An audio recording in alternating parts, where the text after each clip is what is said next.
दिफाई champion Sri Lanka ने पाकिस्तान को सनसनीखेज मुकाबले के बाद शिकस्त देकर फाइनल के लिए क्वालिफाई कर लिया। उनका होम ग्राउंड था, क्राउड बहुत ज़्यादा था और अगर वो हार जाते तो बेइज्जती ज़्यादा होती।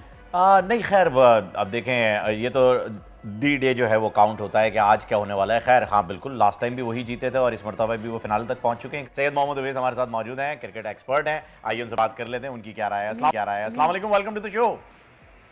वालेकुम सलाम। सर, कल के मैच के बारे में सबसे पहले तो ये बताइए, दिल आपका क्या कह रहा है, फिर हम एक्सपर्टीज पे जाएंगे। दिल तो कल धक धक कर रहा था, ब्लड प्रेशर कभी ऊपर कभी नीचे, अजीब सी सिचुएशन थी। लेकिन ठीक है, हारे जरूर है, लेकिन कल एक फाइट आपको चले थोड़ी बहुत नजर आई है पाकिस्तान टीम की तरफ से। थोड़ी बहुत, मैं कहता हूँ ज्यादा नहीं। एंड में जाके फाइटिंग हो गई थी, उससे पहले बहुत डिप्रेस चल रहे थे, बहुत असल में थोड़ा सा मामलात ये भी थे कि मैं अभी भी थोड़ी देर पहले एक शो में बात कर रहा था। मुझे थोड़ा सा एक सवाल, दो तीन सवाल तो हैं कप्तानी से भी, आपको पता है बहुत से लोगों को सवाल है, लेकिन एक सबसे बड़ा ये सवाल है कि पाकिस्तान टीम ने आखिर ये रिवाइव जोन सी है अफगानिस्तान के खिलाफ जब सीरीज जीती थी उसके बाद से स्टार्ट कर दी है कि पहले टीम एक दिन पहले अनाउंस कर देते हैं। इसका मतलब कि दूसरी टीम के पास एक चांस होता है कि वो अपनी हिकमत अमली को अपनाते हैं। वेरेस आपने कल भी देखा होगा, एक तो कल आपने जब टीम अनाउंस की तब भी थोड़ा सा एक शौक लगा कि अब्दुल्ला शफीक हैं उसके अंदर, चले ये मामलात हैं। फिर आपने जब टॉस से पहले एक शौक लगा कि जी इमामुल हक की तबीयत ठीक नहीं है, साउथ शकील बीमार हैं, तो ये हमारा ओपनिंग डिपार्टमेंट होगा।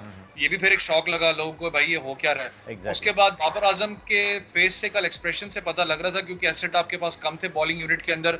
स्कोर कल आपके पास बहुत अच्छा था डिफेंड करने के लिए, लेकिन आपका जो सबसे बड़ा मसला है वो आपकी स्पिन बॉलिंग ऑप्शन, आपके फास्ट बॉलर स्टिल मैं कहता हूँ इतना बड़ा इशू नहीं है। ठीक है, वो इंजरी प्रोन है, आपके लड़के बाहर बैठे हैं। जमान खान ने राइट टाइम पे आके जरूर अपना क्लिक किया आपके, लेकिन अनफॉर्चुनेट था कि आपने बस फील्डिंग जो सी है वो गलत पोजीशनिंग करके मैच आप हारे हैं। फिर आपने कैच ड्रॉप भी बीच में किए हैं, फील्डिंग आपकी बड़ी नाकिस रही है। लेकिन जब तक आपकी स्पिन बॉलिंग ऑप्शन काम नहीं करेगी, आपके देखे ना शादाब खान लीड करके, आपको नहीं लग रहा है कि बॉडी लैंग्वेज से आपको नहीं लग रहा था कि मैच ऑलरेडी ये जा चुका था इनके हाथ से? इन्हें लग रहा था कि बस हम जीतना ही नहीं चाह रहे हैं। जिस तरीके से बाबर डिप्रेस थे, जिस तरीके से बॉलर डिप्रेस थे, रिजवान से थ्रो छूट रहे थे, वो बैठ जाते थे, बिल्कुल डिप्रेशन उनकी बॉडी उनके फेसेस से नजर आ रहा था।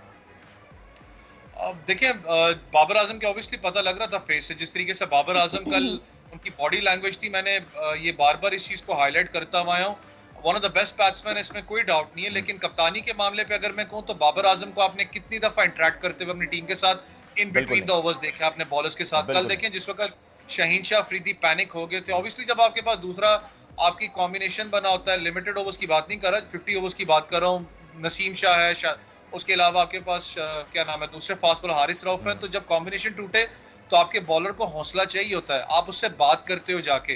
कल मैंने नहीं देखा उनको बात करते हुए ज्यादा। उसके बाद कल आप जब आखिरी ओवर था जमान खान का, शहीन शाह अफरीदी जमान के पास जाके उसको समझा रहे थे, तब पीछे बाबर आजम आए। मुझे एक आखिर में बस एक बात बता दें कि मेरे ज़हन में बहुत सारे सवालात हैं कैप्टनसी को लेकर तो है ही। कुछ लोग ये भी कह रहे हैं कि जी अब इन्हें रेस्ट कराएं, बाबर को इनको इस प्रेशर में मत रखें, उन्हें प्रॉपरली अपना खेल खेलने दें, इससे आज़ाद कराएं। क्या वजह है, क्या कोई ऐसी पावर है जो उन्हें पुश कर रही है कि शादाब को तुमने रखना ही रखना है?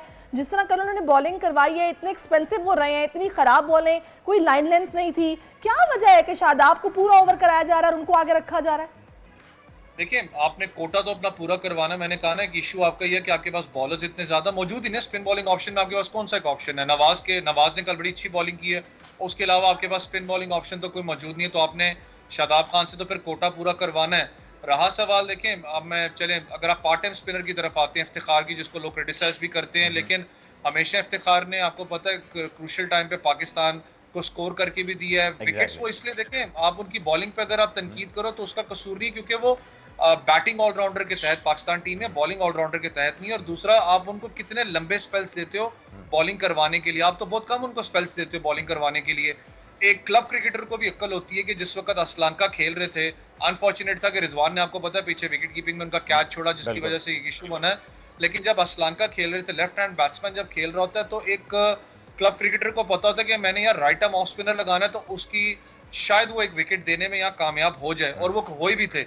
लेकिन अनफॉर्चुनेट था कि कल आपकी फिर फील्डिंग को आप देखें जहां पर शायद एक रन बनता था। लेकिन वैसे बात है कि चीजें इतनी हमें इस मैच के बाद कुछ सीरियस दिखाई दी हैं, स्पेशली हमारा बॉलिंग अटैक, स्पिन अटैक को लेके कि हमें वर्ल्ड कप में जाने से पहले अपने आप को कुछ ठीक करना पड़ेगा, चेंजेस लाने पड़ेंगे।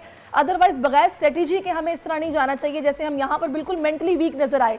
भाई जब इस तरह के मैचेस होते हैं जो कि आपको पता हो कि डिसाइसिव अब मैचेस हैं आगे आपको जीतना है, तो फिर उसमें इस तरह की तब्दीलियां, ऐसी हिकमत अमलियां नहीं चल सकती। बिल्कुल ऐसा ही। यही नतीजा निकलता है। बहुत शुक्रिया आपका। अच्छा, इसके अंदर एक चीज और है, मैं आपको बताऊं सैरिश के प्लेसमेंट किए ना, कल आप 5 नए खिलाड़ियों के साथ खेलें, आधी टीम आपकी नई थी जो पहली मर्तबा एशिया कप खेल रहे थे जिसमें 4 खिलाड़ी, तो ये भी एक प्रेशर होता है कि आपके पास बैकअप नहीं होता, और इसकी वजह जो होती है मेन वो होती है आपके प्लेयर्स की इंजरी।